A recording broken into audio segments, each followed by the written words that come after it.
अब्बा जी को चाहिए बच्चा जितनी गलती करे ना उतना ही डांटे, वो फिर 6 हफ्ते ना डांटना शुरू कर दे।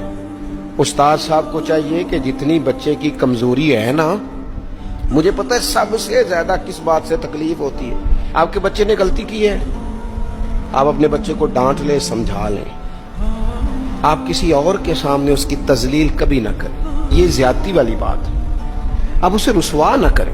बताएं किसी ऐसे शख्स को जिससे आपको उम्मीद है कि आपको मशवरा देगा या उसे समझाएगा, लेकिन गली गली खड़े होकर अपने आप को मजलूम साबित करने के लिए उसकी तौहीन न करें। ये अंदाज दुरुस्त नहीं है, इससे बच्चों की इंसल्ट होती है, वो कमजोर पड़ जाते हैं। हर जगह रोना रोना मेरे बच्चे अच्छे नहीं, मैं बड़ा परेशान। क्या बात कर रहे हैं आप? ये बच्चा तो आपकी कमाई है, असास है, हुस्न है, नस्ल है, असल है, और इस कदर ज्यादा तकलीफ देना, जगह जगह शिकायतें, जगह जगह बातें। हमारे बच्चे हमारे हैं ना, तो उनकी इज्जत किसकी है?